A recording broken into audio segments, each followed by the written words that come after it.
Chance পাওয়ার জন্য দুটো জিনিস লাগে, এক রিজিক, দুই পরিশ্রম। রিজিকে না থাকলে যতই পরিশ্রম করে লাভ নেই। তাহলে এখন রিজিকে আছে কিনা সেটা তো আমি জানি না, দোয়ায় ভাগ্য পরিবর্তন হয়। সুতরাং বেশি বেশি দোয়া করতে হবে, আল্লাহ তাআলার সঙ্গে কানেক্টিভিটি বেশি বেশি রাখতে হবে, রাত জেগে পড়ার প্র্যাকটিস করার থেকে রাত জেগে তাহাজ্জুদের প্র্যাকটিসও করতে হবে। সো পড়তেছি রাত জেগে কিন্তু 2 রাকাত নামাজ পড়তে পারতেছি না, এটা খুবই খারাপ। সুতরাং আমার চেষ্টার পাশাপাশি চাইতে হবে কার কাছে, যিনি দেওয়ার মালিক। সুতরাং এখানে সবচেয়ে বড় অ্যাডভান্টেজটা হচ্ছে আমার যদি আল্লাহ তাআলার সঙ্গে কানেক্টিভিটিটা ভালো থাকে তাহলে আমরা কখনো হতাশ হব না। আমাদের হতাশার প্রথম কারণ হচ্ছে আমি চেষ্টা করে পাইলাম না। রিজিকের উপর বিশ্বাস হারানোটা হতাশ হওয়ার প্রথম কারণ।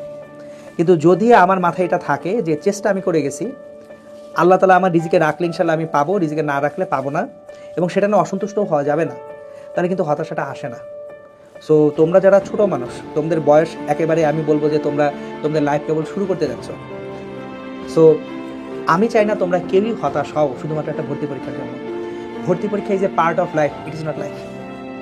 প্রচুর মানুষজন আছে যারা হয়তো বা খুব ভালো ইউনিভার্সিটিতে পড়ে নাই কিন্তু লাইফে সাকসেসফুল অ্যান্ড হ্যাপি হয়েছে। সো পরিশ্রম থামানো যাবে না, হাল ছাড়া যাবে না, মন খারাপ করা যাবে না। সামনে যেটাই আসুক না কেন অ্যাকসেপ্ট করতে হবে, সামনে আগায় যেতে হবে।